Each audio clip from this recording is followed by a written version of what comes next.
Hello అండి. ఈరోజు అన్నపూర్ణాదేవి అలంకారం. ఈరోజు అన్నపూర్ణాదేవి అలంకారం గురించి మనం కొంచెం సేపు మాట్లాడుకుందాం. ఈ కథను విన్నా చదివినా దానానికి ఏ కొరత ఉండదు కనుక ఈరోజు ఈ కథ గురించి మనం తెలుసుకుందాము. ముందుగా ఈ కథను తెలుసుకునే ముందు నా ఛానల్ని ఇంకా ఎవరైనా సబ్స్క్రైబ్ చేసుకోకపోతే సబ్స్క్రైబ్ చేసుకోండి. అలాగే మీకు ఈ కథ నచ్చినట్లయితే ఒక లైక్ చేసి షేర్ చేయండి. ఇక మనం ఈ కథలోకి వెళ్దాం. మీకు ఈ కథ పూర్తిగా అర్థం అవ్వాలంటే ఈ కథను చివరి వరకు వినండి. అలాగైతేనే మీకు ఈ కథ అర్థమవుతుంది. ఓకే, మనం ఈ కథను గురించి తెలుసుకుందాము. పూర్వం ఒక ఊరిలో ఒక బ్రాహ్మణుడు ఉండేవాడు. వేళకాని వేళ తన ఇంటికి ఎవరు వచ్చినా వారెవరో తెలియకపోయినా కూడా అతను వంట చేసి వాళ్ళకు వడ్డించి వాళ్ళను సంతృప్తిపరిచేవాడు. ఒకవేళ భోజనానికి ఎవరు రాకపోయినా కూడా దారిన పోయేవారిని పిలిచి మరీ అన్నం పెట్టేవారు అన్నమాట. ఒకనాడు అతనికి అన్నదానం వల్ల కలిగే ప్రయోజనం గురించి తెలుసుకోవాలనే కోరిక పుట్టింది. అలాగే అతను ఆ అన్నదానం చేయటం వల్ల కలిగే ఫలితం గురించి చాలామందిని అడిగి తెలుసుకున్నాడు. కానీ ఎవరు సరైన సమాధానం చెప్పలేకపోయారు. కానీ ఒక అతను మాత్రం ఆ బ్రాహ్మణులకు ఇలా చెప్పాడు: అన్నదానం విలువ చాలా గొప్పది. దాన్ని వర్ణించాలంటే కాశీ అన్నపూర్ణకు తప్ప ఎవరికీ సాధ్యం కాదు. కాబట్టి మీరు తెలుసుకోవాలని అనుకుంటే ఆమెను అడిగి తెలుసుకోమని సలహా ఇచ్చాడు. ఇక అన్నపూర్ణాదేవి అంటే కాశీ విశ్వేశ్వరుని భార్య. ఆమెకు అన్నదానం అంటే ఎంతో ఆసక్తి. ఆ బ్రాహ్మణుడు కాశీకి వెళ్ళి గంగానది ఒడ్డున కూర్చొని ఘోరమైన తపస్సు చేశాడు. అప్పుడు అన్నపూర్ణాదేవి ప్రత్యక్షమై నీకు ఏం కావాలో కోరుకోమని ఆ బ్రాహ్మణ్ణి కోరింది. ఆ బ్రాహ్మణుడు సాష్టాంగ నమస్కారం చేసి, అమ్మ, నాకు ఏ కోరిక లేదు. అన్నదానం యొక్క గొప్పతనం గురించి తెలుసుకుందామని నేను ఈ కాశీకి వచ్చాను. అక్కడ అడిగితే వారు మిమ్మల్ని అడిగి తెలుసుకోమని చెప్పారు. కాబట్టి నేను మిమ్మల్ని అడిగి తెలుసుకోవటానికి నేను వచ్చాను అని ఆ బ్రాహ్మణుడు చెప్పాడు. దానికి ఆ తల్లి, నేను ఆ అన్నదానం యొక్క గొప్పతనం గురించి నేను నీకు వివరించడం కంటే నీకు నీవే తెలుసుకుంటే చాలా మంచిది. కాబట్టి హనుమత్ పర్వతం దగ్గర హమవతం అనే పట్టణం ఉంది.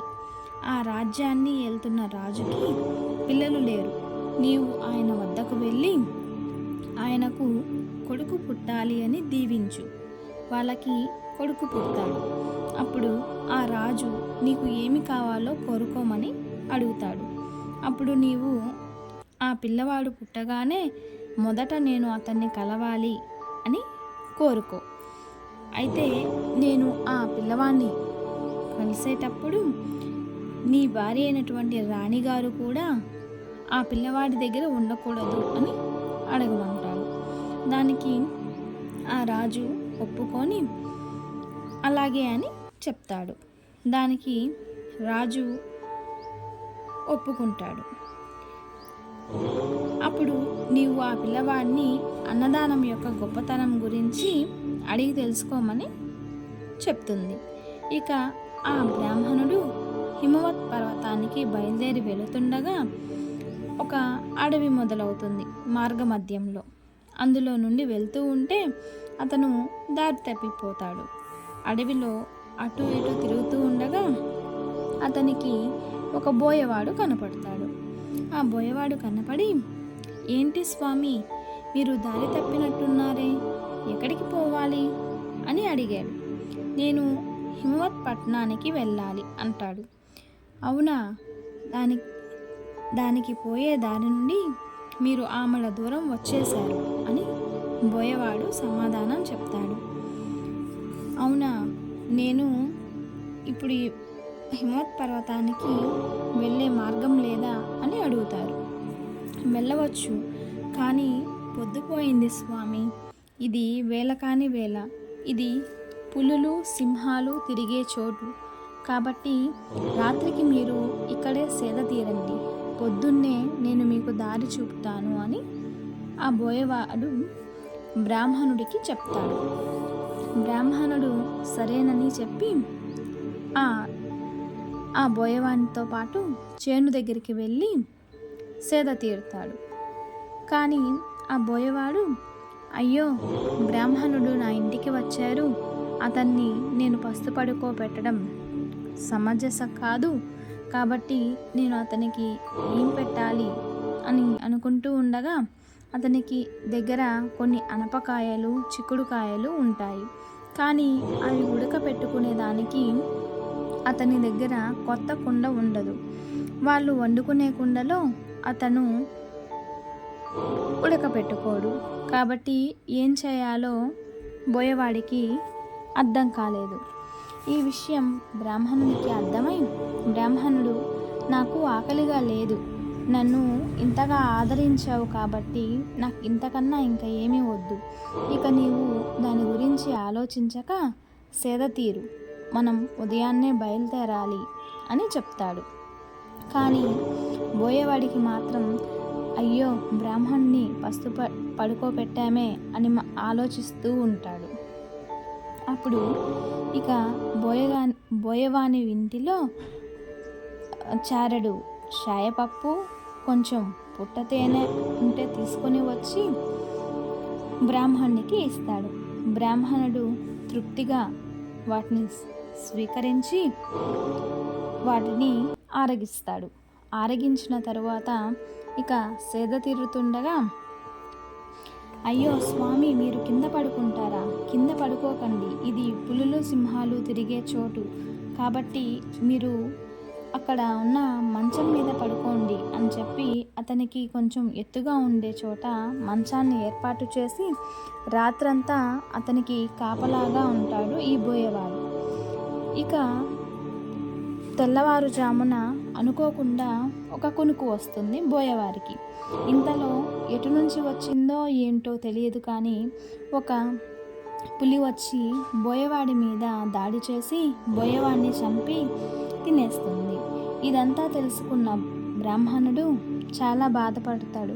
అయ్యో, ఇది నా వల్లే జరిగింది, నా వల్లే తను చనిపోయారు అని బాధపడుతూ ఉండగా ఇంతలోపల బోయవాని భార్య వచ్చి, స్వామి, మీరు చింతించకండి, నా తలరాత ఎలా ఉంటే అలా జరుగుతుంది అని చెప్పి, పదండి, హిమవతం పట్టణానికి దారి నేను చూపిస్తాను అని చెప్పి తీసుకువెళ్ళి అతనికి హిమవత్ పర్వతం చూపించి వెనుకకు వచ్చి భర్తతో పాటు సహగమనం చేస్తుంది.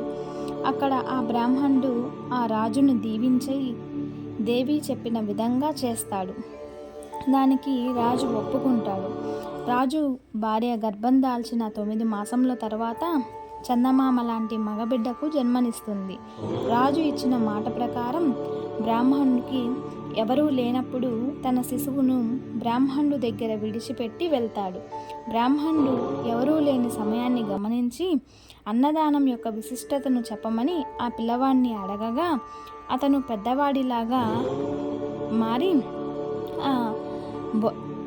ఆ బ్రాహ్మణితో ఇలా చెప్తాడు, మీరు 10 నెలల క్రితం ఈ పట్టణానికి వస్తూ అడవిలో దారి తప్పిపోతే మిమ్మల్ని తీసుకువెళ్ళి చారెడు ఛాయపప్పు, కాసంత పుట్ట తేనె తెచ్చి ఇచ్చిన బోయవాడిని నేనేనండి. ఈ మాత్రపు దానికే రాజుకు కుమారుడిగా పుట్టి రాజ్యాన్ని ఏలబోతున్నాను. ఒకనాటి దానానికే ఇంత గొప్ప ఫలితం కలిగినప్పుడు నిత్యం అన్నదానం చేసే మహానుభావులకు ఎంతటి ఫలితం కలుగుతుందో మీరే ఊహించుకోండి అని చెప్పి ఆ పిల్లవాడు ఏమీ తెలియని పసిపిల్లవాడిలాగా ఏడవడం కొనసాగించాడు. బ్రాహ్మణుడు తిరిగి వారి ఊరికి వెళ్ళి జరిగినదంతా తన భార్యకు చెప్తాడు. అప్పటి నుండి ఆ దంపతులిద్దరూ అన్నదానం చేస్తూ పుత్ర పౌత్రాభివృద్ధి కలిగి ధనధాన్యం కలిగి సంతోషంగా ఉంటారు. కాబట్టి అన్నదానం మహత్యం అంత గొప్పది. కాశీ అన్నపూర్ణాదేవి మహత్యాన్ని తెలిపే ఒక కథ శ్రీ దేవి భాగవతంలో 11వ స్కందంలో ఉంది. ఈ కథను ఈరోజు విన్నవారికి అన్నానికి ఐశ్వర్యానికి ఏ లోటు ఉండదు. కాబట్టి మీరు కూడా ఈ కథను వినాలని, మీకు ఏ లోటు ఉండకూడదని మనస్ఫూర్తిగా కోరుకుంటున్నాను. ఓం శ్రీ మాత్రే నమః. ఈరోజు అమ్మవారికి పెట్టవలసినటువంటి నైవేద్యం దద్దోజనం. అలాగే అమ్మవారిని పొగడపూలతో పూజిస్తారు. అన్నం పరబ్రహ్మ స్వరూపం. ఈరోజు పేదవారికి అన్నదానం చేసినట్లయితే మనకు చాలా మంచి జరుగుతోంది. అలాగే మా పాప అన్నపూర్ణ అలంకారంలో దర్శనమిస్తోంది. ఎలా ఉందో కామెంట్ బాక్స్లో కామెంట్ చేయండి.